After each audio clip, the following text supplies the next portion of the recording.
Good morning. It's Thursday, April 10th. Beautiful day out there. Sugar makers are still boiling. That's good.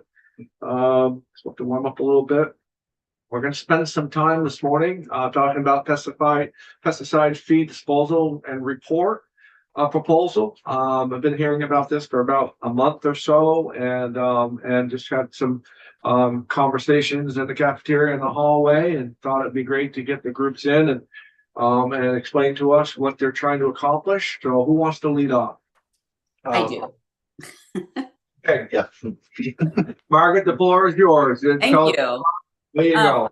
For the record, my name is Margaret Lagus, and I'm a lobbyist with Primer and Piper. And I, in this instance, am representing BIO, the Biotechnology Innovation Organization, CLA, CropLife America, and RISE, Responsible Industry for a Sustainable Environment. And just to give a little historical background for you all, since about the late 80s, 89, 90, 91, somewhere in there, the state of Vermont wanted to hire a toxicologist. They came to the pesticide registrants because we pay for most of our own programming through our registration fee. And they asked us if we would be willing to pay for that. They increased our fee. We brought in a toxicologist, but as a part of that, we also brought in an extra $15 fee. And that $15 was split three ways: $5 into an education program through the agency that helped Vermonters properly purchase, use, and dispose of pesticides. Because our issues are, somebody goes to the store, they see a gallon jug is less per ounce than a 1 ounce container of a pesticide, and they're like, oh, I want to buy being Vermonters and being frugal, I want to buy, get the best bang for my buck. And they end up buying more than they really need to use. And so part of those PSAs were to properly purchase. And then the second was to properly use. Just because you have a large bug infestation, don't use twice as much as what the label says. Follow the label direction. So properly use the product. And then when you're done with the product, triple rinse your container and properly dispose of it. So it was a three-pronged approach for those PSAs on education. And then $5 was supposed to also go into the collection and disposal of unused, obsolete, and banned pesticides. We don't want these products ending up in somebody's garbage can and in the landfill. We want to properly steward these products. And then the third $5 was for the education of applicators. So since 1990, this industry has already had an EPR program in place. We've always paid for our own container collection and disposal, and for the proper collection and disposal of unused, unwanted, and banned pesticides. So the issue has become that as people are moving into Vermont, they're buying some of these older properties, they're going down in the basement and they're finding shelves full of products that they don't know what they are. Maybe the label is gone. It's a problem. So they're coming into collection sites, which is what they're supposed to do, and we're grateful for that. But it's getting to be expensive. And Vermont is a very rural state, so we'll have collection sites up in Essex County, we'll have some down in southern Vermont, and there's not a good way to very efficiently run this. And so the program has gotten more and more expensive over the years by hundreds of thousands of dollars. We're not talking more expensive by a couple $100. So obviously the amount of money that we were collecting through our fee was no longer adequate to cover that. So the agency, and we spoke to the agency about this, we knew that they were going to be not able to properly fund the solid waste districts this year. And so we came to them and said, we would like to see a $50 additional fee put onto our registration, our product registration, that would go into a special fund and would just create a special fund that would properly pay for the programs that the solid waste districts are running. The solid waste districts also wanted to do a study on, could we set up an EPR program for pesticides, would kind of get this burden off of their shoulders and potentially put it onto somebody else's and have some other outside entity run the program. And so the agency, the second part of the language here is that the agency will take a look at running an EPR program or setting up an EPR program or finding a company that would run a program for us in the state of Vermont. And they will come back and report back to you December 15th of this year. So it'll be pretty quick. Take a good look at that. But that's really what we're coming to you to say, is that we have always stewarded our products. We do not want these products ending up in a landfill. We want to pay this fee so that we adequately get these products collected and disposed of. So that's why we're coming to you and asking for a fee increase. We know it's kind of unusual to do that, but we very specifically want a fee increase to go into a special fund to properly steward our products in the state of Vermont. Thank you, Margaret. Appreciate that very much. Any questions for Margaret? You had mentioned the PR campaign that you had. Can you expound on that? Because moving into this area 2018, and buying a house. Yep. No idea of this, and going down in my basement and finding things that I had no idea what they were. Yeah. So how are we communicating that? Not only, and that was just one scenario, but how are we communicating that? Because I have not heard any PSAs or anything like that. Yeah. Yep. So the Agency of Agriculture still does run PSAs. You may have seen, like, don't pee on your driveway, and it's if you're going to add, products to your lawn. It's to not put phosphorus on your, if you're putting it on your lawn, make sure you don't get it. I would have remembered that. I would have remembered that PSA. So they do run them. It's very, obviously, as you can imagine, it's very expensive to run them. And I also think the solid waste districts put out posters that tell you about the products that you can bring in. They always have special days for these products. But it is, we are a rural state. It's very expensive to run these programs. And so you probably don't see them often enough. But if you go to your town clerk's office, there's usually a poster there that talks about how to get rid of, if you get there and you find an old container of motor oil, the same kind of thing. There are a lot of products in these homes these days that do not belong in your trash. And so we're trying to properly collect them, but it is an ongoing issue as to how to best educate Vermonters.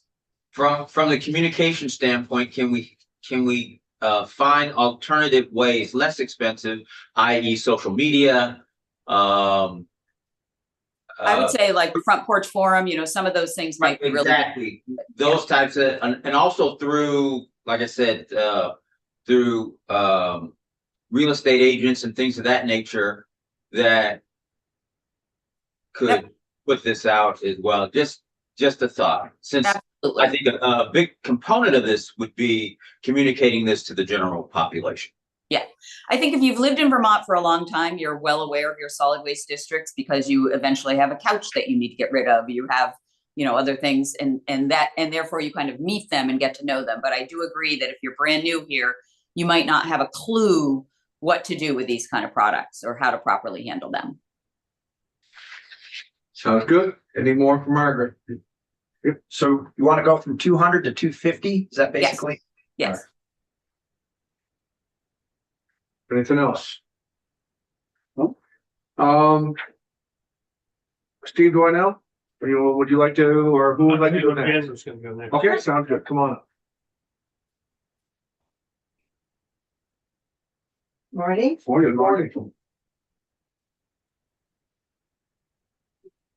My name is Jen Holiday. I'm the Director of Public Policy and Communications for the Children Solid Waste District. And thank you for having me here. I've never been in community with the folks that are here today, so it's Well, glad to have you. nice to be here. I'm also representing today the Solid Waste District Managers Association, which is made up of all the solid waste districts and alliances in the state.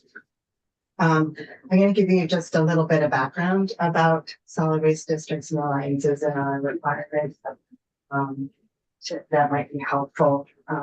Vermont towns and cities formed solid waste districts to meet the mandates that are required by the state associated with solid waste.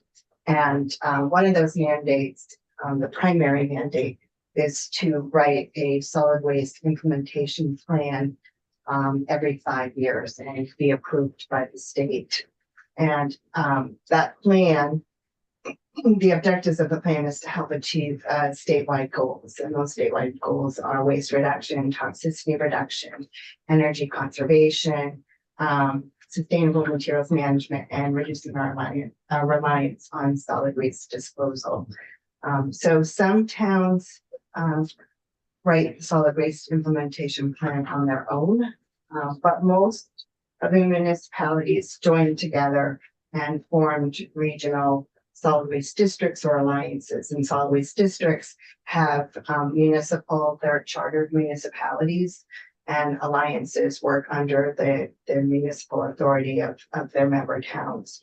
So there's 16 districts and alliances and 11 individual towns that have SWIP approvals and programs, and collectively, we're all referred to as solid waste management entities or SWMEs. So when I say SWMEs, you'll know what that is. So one of the many SWIP requirements is to have collection services for household hazardous waste and very small quantity generator waste. Very small quantity generators are businesses, institutions, farmers, nonprofit, any entity that essentially is not a household and generates less than 220 pounds per month. So there needs to be a place where those folks can go to dispose of their hazardous products.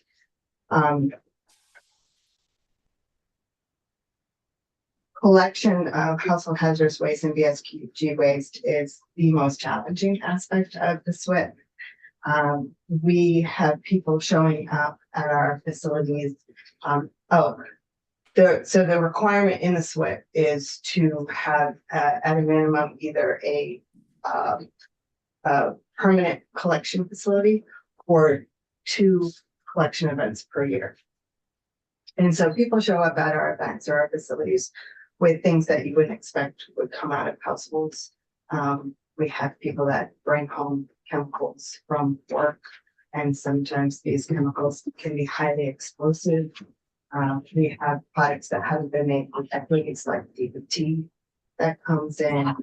And we have a lot of what we call unknowns, products that are unlabeled because people have them stored in their basements and they forget what they are. They're unlabeled, or it's a relative is cleaned out a basement or an attic or a garage of someone who's passed away. And we have to individually test those materials to determine how to safely manage that and transport it. We also have to follow really complex environmental and safety protocols.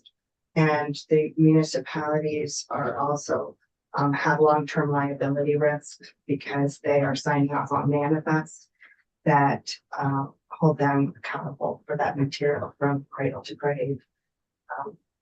And all of the waste, all of the hazardous waste that we collect is shipped out of state. There is no treatment facilities in Vermont.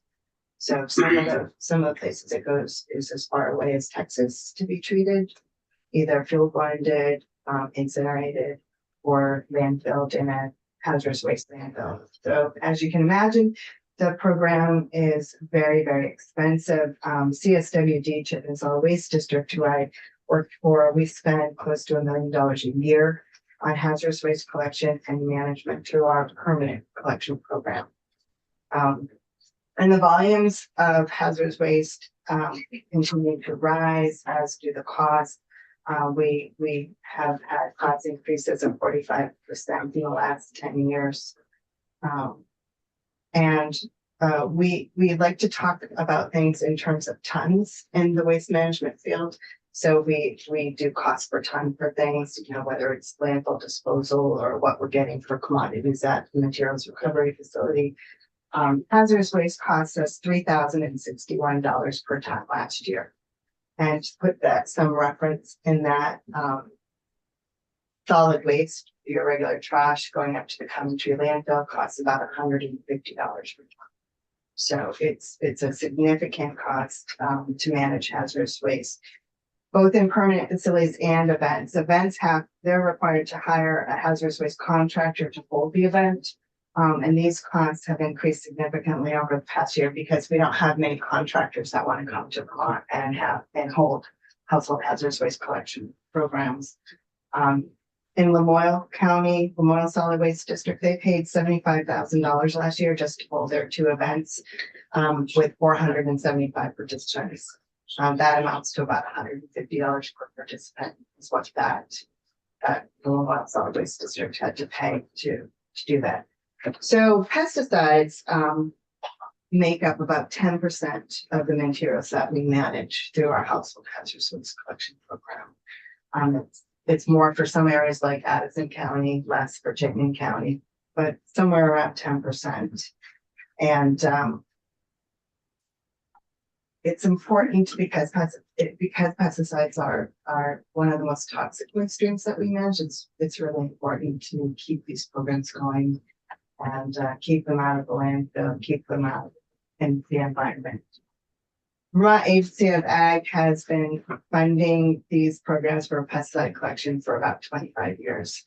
But the funding hasn't kept up with the increase in volume and the cost of the programs.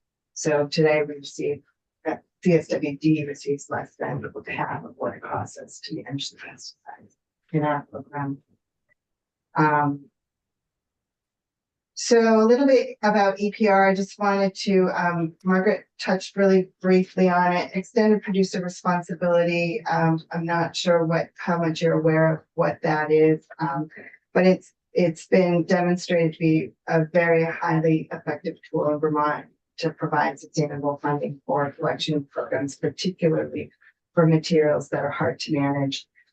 What it does is it requires the product manufacturer to provide for a system and pay for it to recover their products at the end of their life.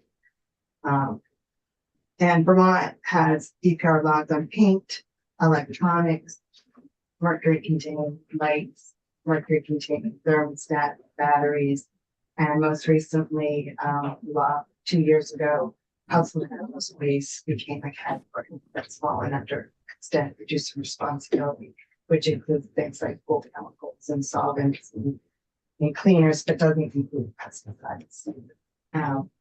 So how it works is SWMEs, in all cases of EPR programs in the state of Vermont, the producers are required to set up a program, but how it has worked on the ground is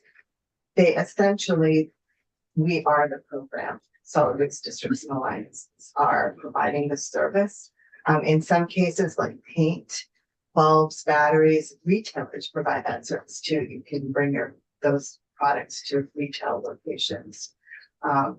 So the producers don't really have to open up a household hazardous waste program, but they do need like a producer responsibility organization, one organizer that represents them that basically pays the collection programs for their costs.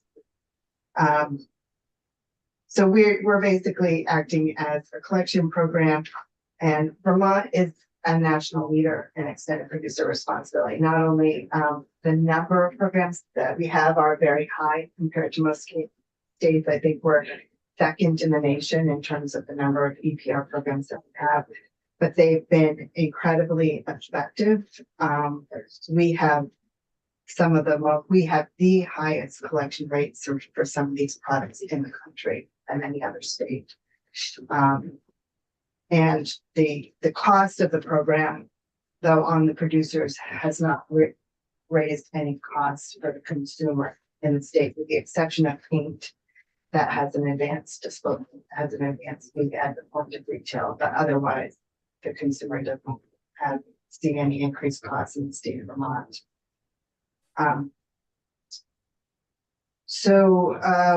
The CSWD and Solid Waste District Managers Association support the proposal that's been submitted to study options for sustainable funding sources to cover all costs associated with collection and disposal of pesticides. I think that extended producer responsibility is a more sustainable way of doing this because the cost of the programs will continue to increase and the producers will just have to incorporate that into the program, whereas the current funding mechanism will have to come back to you at some point someday. Do you mind saying that again? I missed the. Yeah. So the extended producer responsibility wouldn't require any kind of fee in statute. Okay, submit a plan, this is what we're gonna do, and they figure out how to pay for it. They don't need any type of they do need a legislation so that everybody's in and there's no free riders, that they must do this, but it's not specific about how much it's gonna cost and how much they're gonna pay. And we do support in the interim of any more sustainable funding like EPR, like EPR to be looked at. In the interim, raising the fee so that our costs are covered. But ultimately, we think that it would be more sustainable that we're not through this fee that's in statute, but it is an EPR program. Yes. Thank you, Mr. Chair. I guess I'm confused. Aren't we putting a $50 charge in statute? Yes. Yes. So what we're, if you look at, do you have the language? I do. So there is a sunset clause in statute in this language.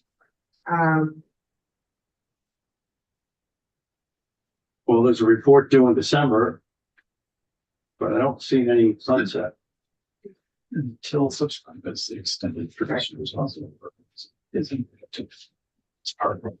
Right, it goes away if an EPR goes into place. Okay, all right, So it's a temporary okay. increase. I mean, it's permanent unless an EPR program goes into Right. place, and it's not necessary anymore. Gotcha. And the difference, I think, Brian, the easiest way to explain that difference is that in an EPR program, there's nothing in statute that says there's a $50 fee that takes care of it. What it is that basically the manufacturers are required to either set up some kind of a trade association or do something like that, puts a plan in place, they offer it to the state of Vermont, it gets accepted, and then they just have to, amongst themselves, figure out how to pay for it. It's not something that is set in Vermont statute that it's $50 a year or $100 a year. It's whatever it costs, they have to gather that money amongst themselves and pay for it. Okay. And I'm just curious, Margaret, now that you pop back up, it's $50 per registration. So what's an average number of registrations for your group a year? I mean, $50 doesn't sound like a lot, but Yeah. if it's I think 2,000. you can ask Steve the exact numbers. I believe it's going to raise about $500,000 a year. Okay. Here's the other question I had. Where do hospitals, which is a biohazard for the most part, fit into all of this? Right, biohazard falls under different. Separate stuff, regulations, okay. yeah, And they're a larger producer. much Yeah. like- Thank you. Yeah. So we do collection twice a year. Could we, to save money, switch down to once a year and do a lot better, just like Green Up Day, that start advertising that this is the day that they're gonna collect to save, because there's 650,000 of, so twice a year, again, makes it very expensive. And if the average, So the requirement comes from the state and it was 4 times a year. And they reduced it to 2 times a year because of the cost. In hopes that more EPR, such as EPR for HHW, that hasn't been implemented yet, will help funding so that we can provide more services. We have a permanent facility at the Chittenden Solid Waste District. I think there's about 7 permanent facilities. They keep on, they've added a few in the last couple of years. Our participation rate, meaning how many households participate per year at our facility, is 12. One-day collection events are around 1 or 2% of the households. So people they don't have appropriate access really to properly dispose of that hazardous waste. So they're either holding on to it or throwing it in the trash. And the waste composition study that the state did last year, which is they sorted trash to see what's going into the trash. I think it was like 600 tons of hazardous waste was in the trash. So we don't really want to pull back on that as a cost savings measure because it will encourage improper disposal. I get that. Anything else? Thank you. Thank you. Thank you, Janet. The record, 2.0, Director of the Public Health and Agricultural Resource Management Division of the Vermont Agency of Agricultural Markets. Yeah. You gotta come up with an acronym. We have acronyms. Oh, I know you do. So anyway, just basically here to answer questions about we were approached by folks here about this and asked how it could work, and so we provided some answers. What do you need from us? What do we do? Are we gonna have to attach it to something or approve length? How is this gonna go through? I'm going to defer to Mr. Bull for that. Jonathan Wolf from Primer Piper, Abelson Kramer. Our hope is that you'd be interested in attaching it to one of your miscellaneous ag bills. Okay. Potentially 484 is what Yeah. we're identified. The language that you would need, you probably need ledge counsel to make sure that the subsections are right, but what you see in red there, and then the pesticide report is new language. The stuff above 918 registration is current language. So it'd be a sub C or sub whatever like that. But yeah, the hope and the goal would be to attach it there, and then we work with your colleagues in finance, and then as well as the House side of it, just to move there. Okay, so nobody's arguing this. Everybody's happy. Yes, It's everybody's good. Okay, sounds like it's solving a problem and doing good and everybody agrees. Yeah, tip of the cap to the producers too for stepping up. Yeah. You know, it's important that the load gets shared, so. So Margaret, why the producers were willing to do this? we do it everywhere across the country. We do not want our products to end up in landfills. We want them to be properly disposed of. So we feel very, very strongly about this. And I believe there are programs in every single state to do this.